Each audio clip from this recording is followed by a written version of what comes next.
నమస్కారం. కోచాటెడ్ టాక్స్‌కి స్వాగతం. ఇవాళ పొద్దున 5:30 ఇండియన్ స్టాండర్డ్ టైమ్‌కి ప్రెసిడెంట్ ట్రంప్ ఇచ్చిన ఒక డెడ్‌లైన్ ఉంది. ఆ డెడ్‌లైన్ ఆయన చాలా క్లియర్‌గా చెప్పిందేంటంటే, నేను ఒక మొత్తం సివిలైజేషన్‌నే లేకుండా చేస్తానని చెప్పారు. చాలామంది భయపడ్డారు. నాలాంటోరు గూడా. ఇదేదైనా న్యూక్లియర్ అటాక్ ఉంటుందా? ఎందుకంటే మొత్తం ఇరానియన్ పాపులేషన్ 90 మిలియన్ వాళ్ళని మీరు చంపాలంటే మీకొక పెద్ద న్యూక్లియర్ బాంబ్ ఒకటి కాదు, 10, 20 కావాల్సొస్తుంది.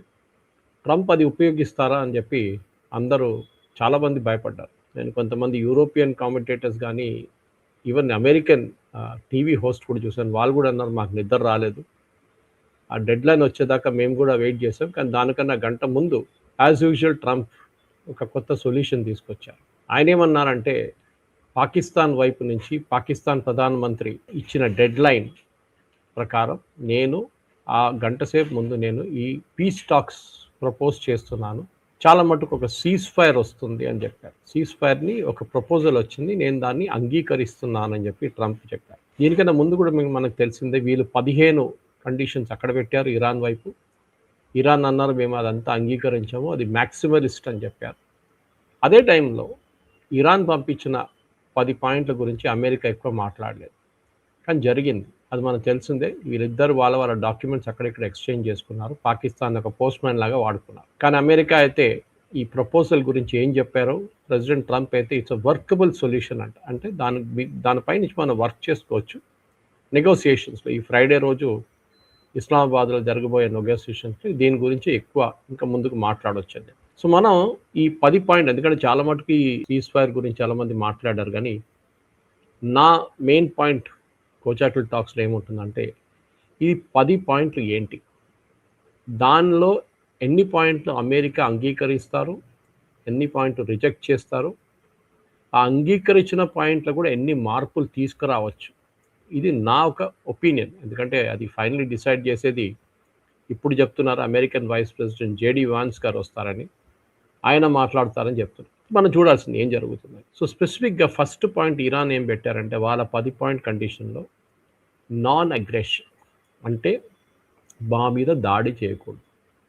మనందరికి తెలిసిందే, ఈ పీస్ టాక్స్ అనేది దీనికన్నా ముందు కూడా 2 సార్లు జరిగింది.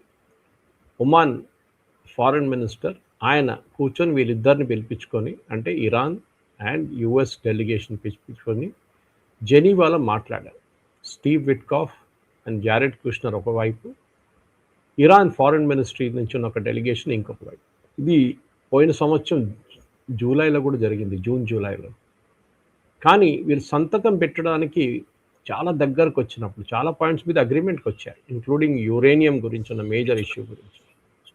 కానీ జరిగింది ఏంటంటే, లాస్ట్లో ఇజ్రాయెల్ అండ్ అమెరికా తీసుకొచ్చి బాంబు పడేశారు.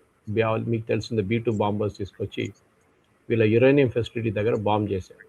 దాంతో నా పీస్ టాక్స్ పోయింది. నెక్స్ట్ జరిగిన పీస్ టాక్స్ మనకు తెలిసిందే, ఇప్పుడే ఫిబ్రవరి 28 జరిగిన తెహరాన్లో జరిగిన బాంబింగ్ కన్నా ఒక 10 రోజుల ముందు అగైన్ ఒమాన్ ఫారెన్ మినిస్టర్తో సహా నడిచిన టాక్స్లో చాలా క్లోజ్. అదే ఆయన అంటున్నారు, మన ఒక మీడియా మీట్లో అన్నారు ఆయన, we were so close to it. ఇంకా కొన్ని 2 రోజులు అయితే మేము సంతకం కూడా పెట్టచ్చు. ఇరాన్ చాలా మటుకు దిగొచ్చారు వాళ్ళ ఒరిజినల్ డిమాండ్ నుంచి.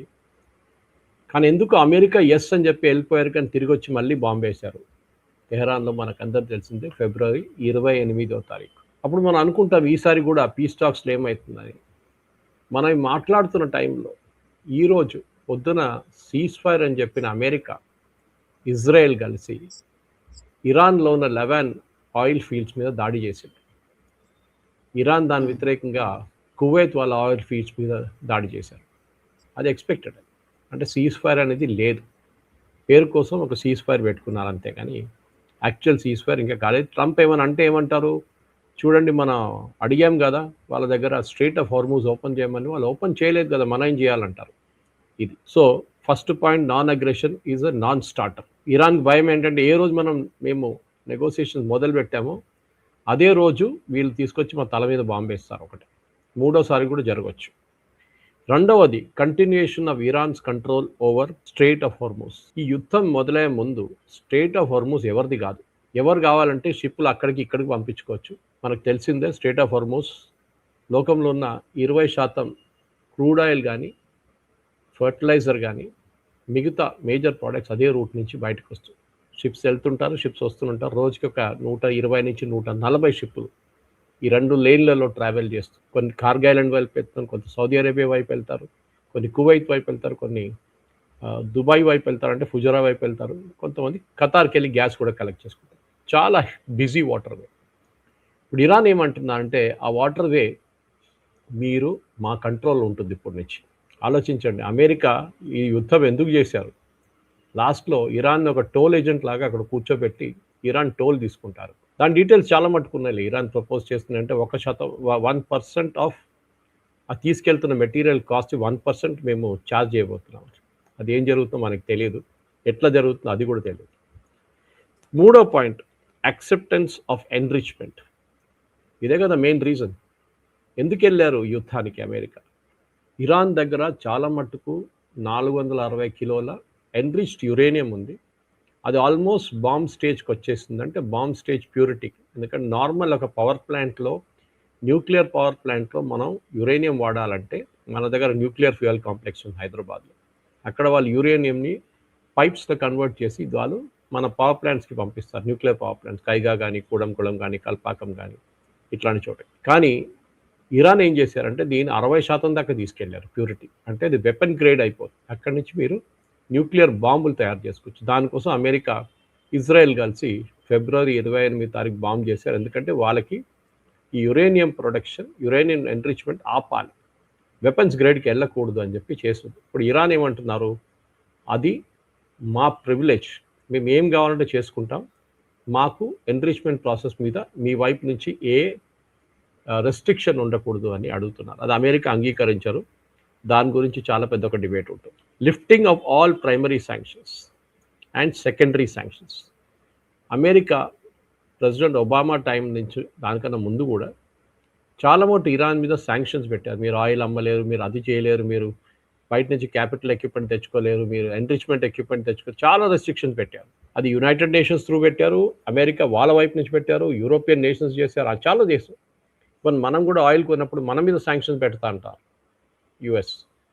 విధానం ఏమంటున్నారు, ఆ శాంక్షన్స్ మొత్తం తీసేసాడు, ప్రైమరీ అండ్ సెకండరీ. చూడాల్సింది ఇది కూడా ఎక్కడ పోతుంది. Termination of all UN security council resolution. United నేషన్స్లో ఇప్పుడు దాకా ఇరాన్ వ్యతిరేకంగా చేసిన అన్ని రెజల్యూషన్స్ని రద్దు చేయండి. ఇది మన హిస్టరీకి రివిజిట్ చేయాల్సి వస్తుంది. 15, 20, 30 సంవత్సరాలకి వెళ్ళి అక్కడ ఏం జరిగింది, ఇరాన్ వ్యతిరేకంగా ఎన్ని రెజల్యూషన్స్ పాస్ అయిందో అన్నిటినీ విత్డ్రా చేయమంటే ఇది జరిగేది కాదు.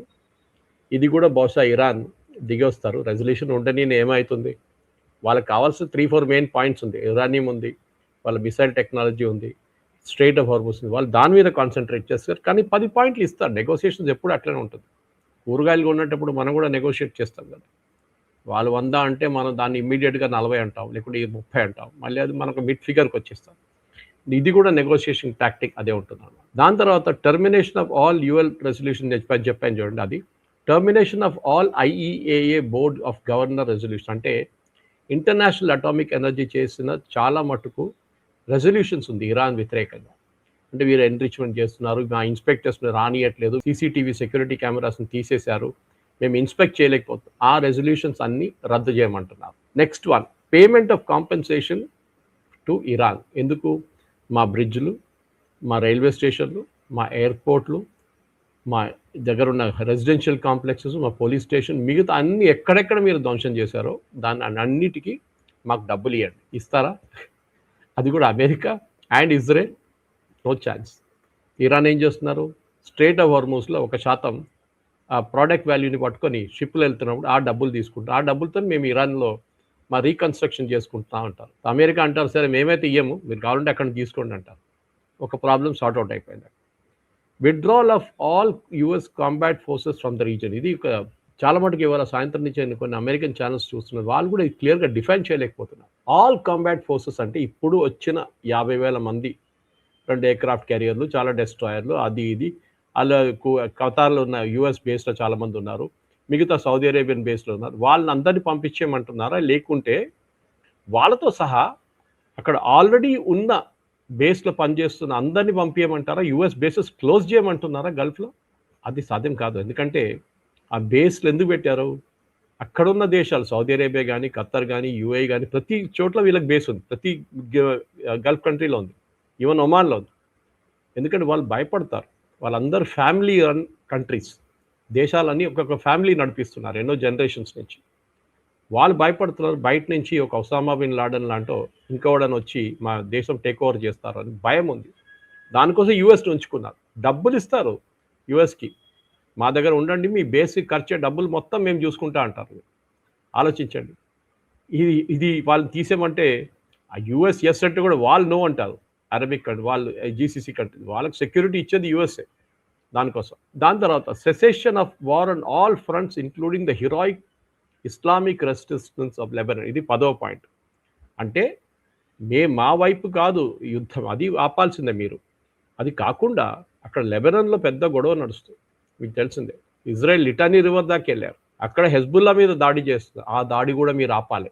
ఇజ్రాయెల్ ఇవాళ పొద్దున సీజ్ ఫైర్ అని వెళ్ళంగానే వెళ్ళి మొత్తం బాంబులు వేసేసారు లెబనాన్ మీద, ఎస్పెషలీ బెయిరూట్ అని చుట్టుపక్కల. ఇజ్రాయెల్ కూడా పట్టించుకోరు ఇది. సో మీరు చూసారు కదా, ఈ 10 పాయింట్లు ఇచ్చారు. ఈ 10 పాయింట్ల మీదే ఇప్పుడు ఫ్రైడే నుంచి డిస్కషన్ జరగబోతుంది. ఫస్ట్ అవుట్ రైట్ రిజెక్ట్ చేసేస్తారు. ఇది మేమేం అంగీకరించమంటారు అమెరికా. తర్వాత ఇరాన్ అంటారు అట్లాంటి మేము వెళ్ళిపోతున్నామండి, మేము బ్రీఫ్ కేస్ అంతా తీసుకొని మేము వెళ్ళిపోతాం, సీజ్ ఫైర్ లేదు ఏం లేదు, కూర్చొని మాట్లాడదాం అంటారు. ఈ 2 పాయింట్లు తీసుకుందాం ఫస్ట్ అంటారు. యురేనియం ఏం చేస్తారు, దాని మీద డిస్కషన్ ఉంటుంది. యుఎస్ ఫోర్సెస్ వెళ్ళాలి, మేము అంగీకరించాము, కావాలంటే మా ఇప్పుడు దాకా వచ్చిన వాళ్ళని పంపించేస్తాం, కానీ మా బేస్లు అక్కడ ఉండిపోతాం.